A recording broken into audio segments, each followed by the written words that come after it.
Topic शब्द के बारे में बात करेंगे, जो हमारे पेपर के दृष्टिकोण से बहुत ही महत्वपूर्ण है। शब्द, सबसे पहले बात आती है शब्द किसे कहते हैं। तो अक्षरों का सार्थक समूह शब्द कहलाता है, या ध्वनियों का सार्थक समूह भी शब्द कहलाता है।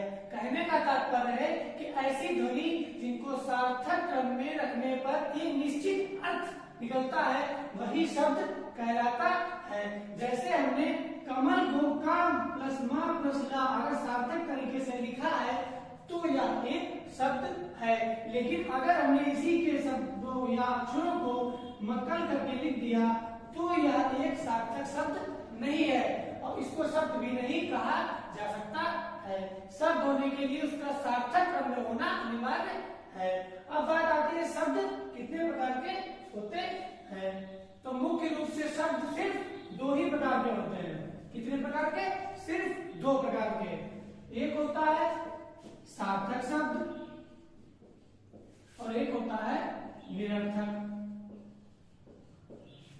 शब्द। सिर्फ दो ही प्रकार के होते हैं, एक होते हैं सार्थक शब्द और एक होते हैं निरर्थक शब्द। अब बात आती है सार्थक शब्द किसे कहते हैं। तो ऐसा शब्द जिसका कोई अर्थ निकले, ऐसा शब्द जिसका कोई अर्थ निकले वही शब्द सार्थक शब्द कहलाएगा। जैसे हाथ, जैसे गुलाब। तो हाथ बोलते ही हमारे दिमाग में जो हाथ आ जाते हैं, गुलाब बोलते ही हमारे दिमाग में एक पिंक कलर या गुलाब का फूल आ जाता है। अगर हम निरर्थक शब्द होंगे तो उनका कोई भी अर्थ नहीं होगा। तो निरर्थक शब्द की परिभाषा क्या होती है? ऐसे शब्द जिनका अर्थ नहीं निकलता है वही निरर्थक शब्द कहलाते हैं। निरर्थ, निरर्थ सार्थक मतलब अर्थ के साथ होने वाले शब्द। निरर्थ का अर्थ होता है बिना अर्थ के शब्द। तो ऐसे शब्द निरर्थक शब्द कहलाते हैं। अब हमारे शब्दों को हिंदी व्याकरण में बहुत तरीके से तीन भागों में बांटा गया है, या तीन प्रकार से विभाजित किया गया है। उत्पत्ति के आधार पर, रचना के आधार पर तथा अर्थ के आधार पर। कितने आधार पर? उत्पत्ति के आधार पर, रचना के आधार पर तथा अर्थ के आधार पर। हम लोग एक एक करके शुरुआत करेंगे। सबसे पहले हम लोग बात करेंगे उत्पत्ति के आधार पर।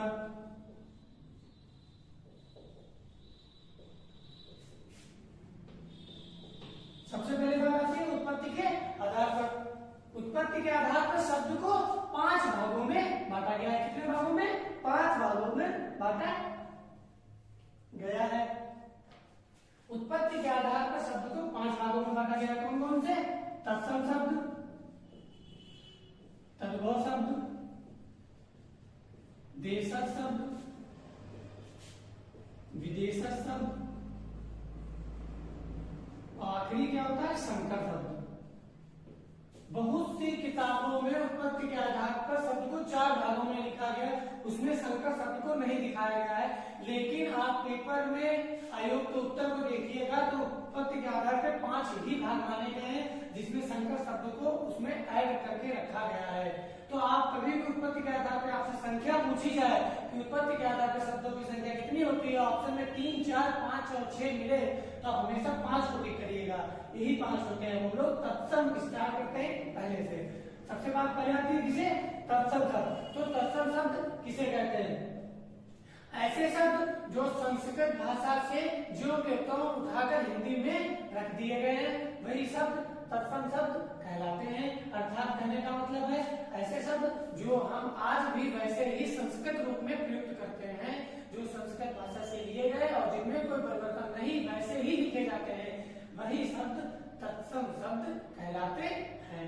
जैसे हम लोग अग्नि लिखते हैं तो अग्नि एक तत्सम शब्द है।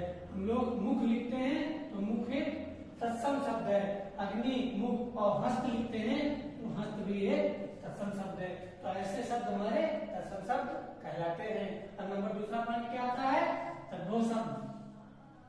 तद्भव शब्द किसे कहते हैं? ये तत्सम शब्दों में परिवर्तन करके जब हमने अपने अनुरूप में ढाल लिया तो वे शब्द तद्भव शब्द कहलाए। अर्थात कहने का तात्पर्य है कि तत्सम शब्दों को बोल बोलकर जब हम शुद्ध करते गए और उनको एक नए शब्द में परिवर्तित कर दिया तो वह शब्द तद्भव शब्द कहलाया। जैसे अग्नि को अग्नि ना बोलकर आग बोलने लगे हैं तो यह शब्द तद्भव शब्द है। मुख को मुख ना बोलकर मुंह बोलने लगे हैं और हस्त को हाथ ना बोलकर हाथ बोलने लगे हैं। तो ऐसे शब्द तद्भव शब्द कहलाते हैं जो तत्सम शब्दों से परिवर्तित होकर रखे गए हैं। ठीक। अब नंबर 3 आती है देशज शब्द। देशज या देसी, देशज या देसी शब्द उन शब्दों को कहते हैं जो स्थानीय बोलियों या उपभाषाओं से निर्मित शब्द बने हैं। ऐसे शब्द ही देशज या देसी शब्द कहलाते हैं। कहने का तात्पर्य है कि छोटे क्षेत्र या किसी स्थान पर पर्टिकुलर लोगों के द्वारा बोले जाने वाले शब्द जो सिर्फ वही के लोग बोलते हैं, जिनका कोई व्याकरणिक स्रोत आज तक नहीं मिला है, ऐसे शब्द देशज शब्द या देसी शब्द कहलाते हैं। जैसे हम लोग बोलते हैं डिबिया, हम लोग बोलते हैं डिबिया, डिबिया डिब्बा, हम लोग बोलते हैं झटपट, हम लोग बोलते हैं झटपट, डिबिया झटपट। ऐसे शब्द देशज शब्द कहलाते हैं जो हमारे मुख से एकदम से बाहर निकलते हैं, जिनका कोई व्याकरणिक स्रोत नहीं है। बात आती है विदेशज या विदेशी। इसके 3 नाम होते हैं, विदेशज शब्द या विदेशी शब्द, या तीसरा होता है आगत। अब यहाँ पे आगत को समझिए। आगत किसे कहते हैं? आगत का अर्थ होता है कि आने वाले शब्द। आगत का मतलब होता है आने वाली चीज। और आती कहां से? जब हमारे पास होगी तो नहीं लेंगे। इसका अर्थ है दूसरे देशों से जो शब्द लिए गए हैं वही आगत या विदेशी या विदेशज शब्द कहलाते हैं। जो शब्द हमने दूसरे देशों या दूसरी भाषाओं से निर्मित किए हैं वही शब्द आगत या विदेशज शब्द कहलाते हैं। अब हमारे इसमें बहुत से शब्द आते हैं, बहुत सी भाषाओं के शब्द आते हैं। तो हिंदी में सबसे ज्यादा किस भाषा से शब्द लिए गए हैं? तो फारसी भाषा से। फारसी भाषा से लगभग 2 लाख शब्द हिंदी में बोले जाते हैं, जिसमें से 15% शब्द विदेशी भाषाओं से लिए गए हैं। मतलब 85% शब्द ही हम अपनी भाषा के बोलते हैं, 15% शब्द हम विदेशी भाषाओं से बोलते हैं। और उन 15% में भी फारसी भाषा के सबसे अधिक शब्दों को लिया गया है। उसका कारण यह था कि मुगल दरबार की भाषा फारसी थी और लगभग 300 साल मुगलों ने भारत में शासन किया। इसी वजह से उन्होंने अपनी भाषा का अच्छा एक स्रोत भारत में छोड़ दिया, जिससे आज भी हम उन्हीं के शब्द बोलते हैं। तो अगर आपसे पूछा जाए कि सबसे ज्यादा किस भाषा से शब्द लिए गए हैं तो फारसी भाषा से। ठीक। अब आप कुछ फारसी शब्दों को देखते हैं। विदेशी शब्द कैसे होते हैं? जैसे हमने लिखा औरत, हमने लिखा आदमी, हमने लिख दिया तुरुप, हमने लिख दिया लीची। ये आपके सामने में 4 शब्द लिखे हैं। आप देख सकते हैं विदेशज शब्द ये कैसे है। अगर औरत शब्द है तो औरत एक देशज शब्द नहीं है। औरत शब्द अरबी भाषा से लिया गया है। अगर हमसे कभी भी पूछा जाए औरत शब्द किस भाषा का है तो ये अरबी भाषा का शब्द है। और आदमी शब्द ये फारसी भाषा का शब्द है। और तुरुप शब्द, ये तुरुप शब्द बहुत पूछा जाता है और कुछ ही शब्द इस भाषा से लिए गए हैं। ये है डच भाषा का शब्द। हमेशा याद रखिएगा, पेपर में बहुत बार पूछा गया, पूछा भी जाएगा। ऐसा ही के लिए बहुत इंपॉर्टेंट है कि तुरुप शब्द किस भाषा का है तो डच भाषा। और लीची शब्द देखने से पता चलता है ये चीनी भाषा का शब्द है, अर्थात चीन में बोली जाने वाली भाषा मराठी। ठीक।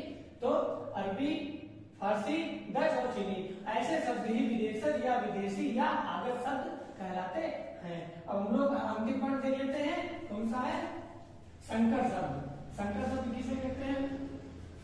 अगर आपको वीडियो अच्छी लग रही है और चैनल पर पहली बार आए तो चैनल को सब्सक्राइब करें तथा वीडियो को लाइक तथा शेयर करें। और अगर आपको वीडियो में कोई भी कमी या एक्स्ट्रा आप जानना चाहते हो तो कमेंट बॉक्स में जरूर लिखें, जिससे हम भी जान सकेंगे कि आपको हमारी वीडियो में क्या कमी थी और आप इससे ज्यादा क्या करने के लिए इच्छुक हैं। अपने अंतिम पॉइंट क्या बताया? संकर शब्द। तो संकर शब्द किसे कहते हैं? संकर अर्थात कहने का मतलब है कि 2 भाषाओं से निर्मित शब्द संकर शब्द कहलाते हैं। 2 भाषाओं से निर्मित शब्द संकर शब्द कहलाते हैं।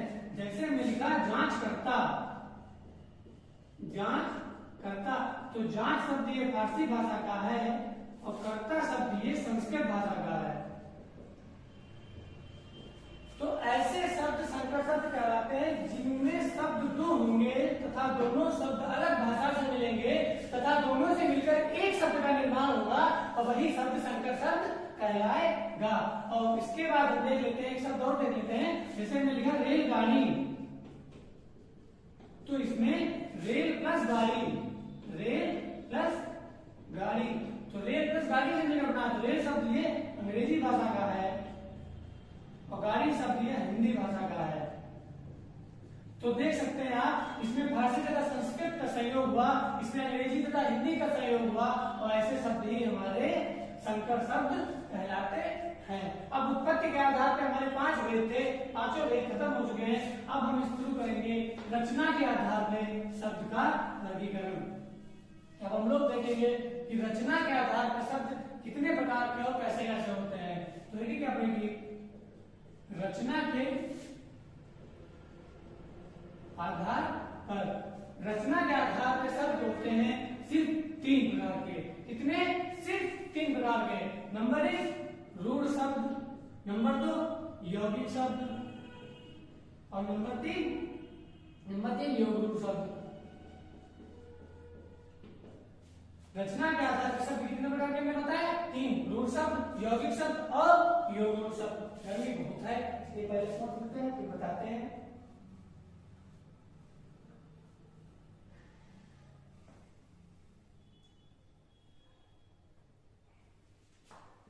रचना के आधार पर कितने? रूढ़ शब्द, यौगिक शब्द और योग शब्द। अब सबसे पहले बात आती है रूढ़ शब्द। रूढ़ शब्द किसे कहते हैं? तो एक ऐसा शब्द जो सिर्फ एक अर्थ विशेष के लिए प्रयुक्त हो, एक ऐसा शब्द जो सिर्फ एक अर्थ दे, वही रूढ़ शब्द कहलाता है।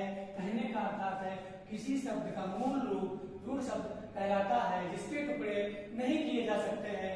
कि जैसे हमने लिखा कमल, तो कमल एक रूढ़ शब्द है क्योंकि कमल का हम लोग संधि विच्छेद नहीं कर सकते हैं। हमने लिखा हाथ, हमने लिखा कुर्सी, तो इन शब्दों में किसी का भी संधि विच्छेद नहीं किया जा सकता है और ऐसे शब्द ही रूढ़ शब्द कहलाते हैं। और हाथ बोलते ही हमारे दिमाग में कोई भी और वस्तु नहीं आती, सिर्फ हमारे हाथ ही आते हैं। कुर्सी बोलते वक्त हमारे दिमाग में 4 पैरों की और कोई भी चीज नहीं आती है कि कुर्सी बोला, दिमाग में हमारे 4 पैरों की बहुत सी चीजें आया, ऐसा नहीं होता है। और जब एक अर्थ से निकले तो ऐसे शब्द ही रूढ़ शब्द कहलाते हैं। अब दूसरा क्या है? यौगिक शब्द। यौगिक शब्द किसे कहते हैं? कि 2 या 2 से अधिक शब्दों के योग से मिलकर बना शब्द यौगिक शब्द कहलाता है। अर्थात 2 या 2 से अधिक शब्द भी हो सकते हैं और उनसे मिलकर जब एक शब्द बनेगा वही हमारा यौगिक शब्द कहलाएगा। जैसे छात्रावास, तो छात्रावास में 2 शब्द है, कौन कौन से? छात्र, धन, आवास। उसके जैसे हमारा बना हिमालय, तो हिमालय कैसे बनेगा? हिम प्लस आलय, हिमालय, छात्र, धन, आवास, छात्रावास। जैसे और भी बनाने को प्रधान प्लस मंत्री,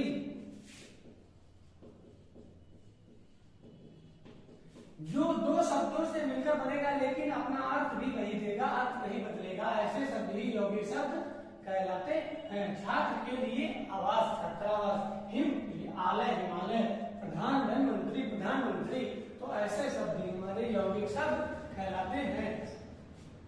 हमारा तीसरा और अंतिम और महत्वपूर्ण, किसी किताब में, लगभग किताबों में एक समास रूढ़ अलग से दे रखा है, लेकिन समास रूढ़ भी योग रूढ़ की तरह ही इसी में होता है, उसका कोई रचना के आधार पर अलग भेद नहीं है, उसको भी इसी की तरह होता है। उसकी परिभाषा बस इतनी चेंज होती है, ये भी बताते हैं कि योग रूढ़ की परिभाषा क्या होती है कि 2 या 2 से अधिक शब्दों के योग से मिलकर बना शब्द तथा अपना सामान्य अर्थ छोड़कर एक विशेष अर्थ की ओर इशारा करे तो वह शब्द योग रूढ़ शब्द कहलाता है। अर्थात कि जो शब्द 2 या 2 से अधिक शब्दों के योग से मिलकर तो बना होगा लेकिन अपना दोनों अर्थ छोड़कर एक तीसरा अर्थ ही देगा, वही शब्द योग गुण शब्द होगा।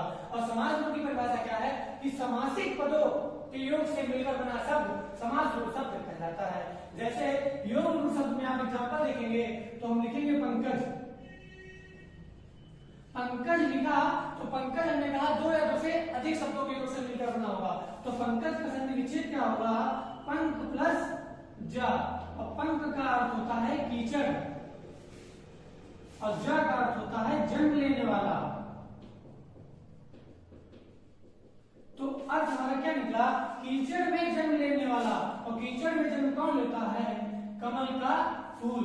तो देख सकते हैं कि दो या दो से अधिक शब्द थे और जिनके योग से मिलकर एक तीसरा शब्द बना जो अपना सामान्य अर्थ छोड़कर एक तीसरा ही अर्थ देगा, वही शब्द हमारा क्या कहलाएगा, योग गुण शब्द। जैसे हमने बोला ऊपर लिख लें दशानन, तो दशानन का जब संधि विच्छेद करेंगे तो दशानन का संधि विच्छेद क्या होगा, दस धन आनंद। दस है सिर जिसके अर्थात रावण। आप देख सकते हैं जब इसका संधि विच्छेद करने के बाद तीसरा शब्द बनेगा तो हमारा रावण निकल के आएगा। और दशानन किसको कहा जाता था, रावण को। अब हमने आपसे बताया समास गुण, तो समास गुण भी यही होता है, जब आपसे किसी भी भगवान या सामासिक पद लिखा हो तो आप समास गुण ऑप्शन में मिले समास गुण मार दीजिए, और पंकज जलद ऐसे शब्द लिखे हो तो आप योग गुण मारिए। दशानन में अगर आपको समास गुण ऑप्शन में मिल रहा है तो समास करिए, क्योंकि दशानन में बहुव्रीहि समास है। और परिभाषा क्या थी, समासिक पदों। समासिक पदों का तात्पर्य वहां सिर्फ समास से ही है, बहुव्रीहि समास से ही है, इसीलिए बहुव्रीहि समास मिलता है दशानन में। जैसे दशानन और भी भगवानों के नाम होते हैं तो आप मानिए वहां पे समास गुण। ठीक, अब हम लोग अंतिम तथा अपना विभाजन इसका करेंगे जो हमने बताया था अर्थ के आधार पर।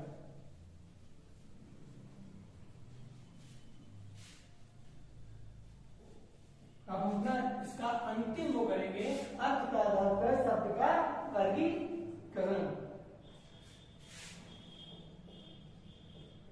अर्थ के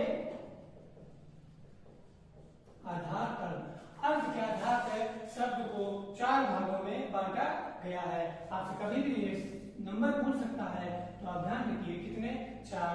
नंबर एक तो से एकार्थी, नंबर दो अनेकार्थी, नंबर तीन विपरार्थी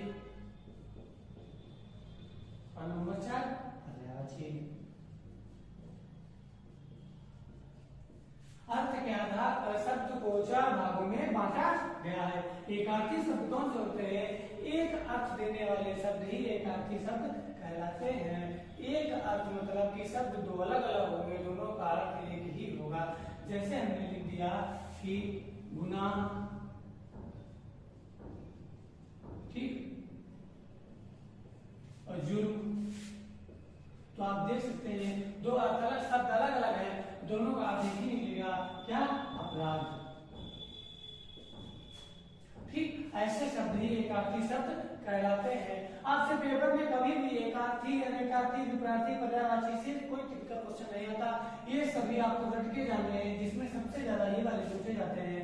एकार्थी और अनेकार्थी बहुत ही कम आज के समय में पूछे जाते हैं। अब हम समझते हैं अनेकार्थी शब्द किसे कहते हैं कि एक से अधिक अर्थ देने वाले शब्द अनेकार्थी शब्द या जिनके अनेक अर्थ हों वही अनेकार्थी शब्द कहलाते हैं। जैसे हमने लिखा, सबसे अच्छा एग्जांपल आपने देख रखा होगा कनक। कनक के अनेकों अर्थ आपने पढ़ रखे होंगे। कनक कनक के 100 गुने मात का अधिकार जो का है हो रहा है जगवा है हो रहा है। तो वहां पे कनक के दो अर्थ थे, एक था सोना और एक था धतूरा।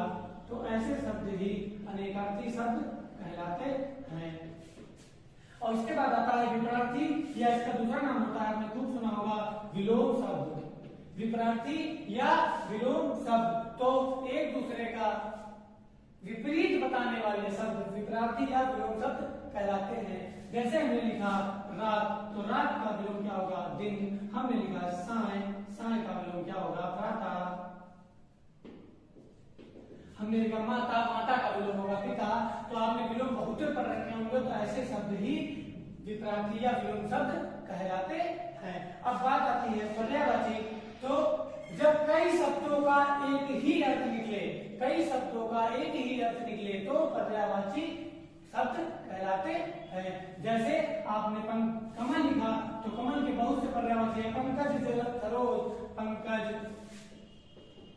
सरोज, अरविंद। तो जब हम कभी भी अपनी किताब में अरविंद या सरोज लिखा देखते हैं तो हमारे दिमाग में कमल ही आता है, न कि कुछ और। गुलाब का फूल हमारे दिमाग में कभी नहीं आता है। तो ऐसे शब्द ही पर्यायवाची शब्द कहलाते हैं। मैं आशा करता हूं कि आपको शब्द से कोई भी प्रश्न अब नहीं पूछना होगा। अगर आपको इससे ज्यादा लगता है वीडियो में कुछ भी छूटा है या शब्द में अभी कुछ भी कमी है तो आप कमेंट बॉक्स में जरूर लिखें। अगर आप पहली बार हैं तो चैनल को सब्सक्राइब करें तथा वीडियो को लाइक एंड शेयर करें। आज के लिए इतना ही। मैं मुक्ता सिंह, धन्यवाद।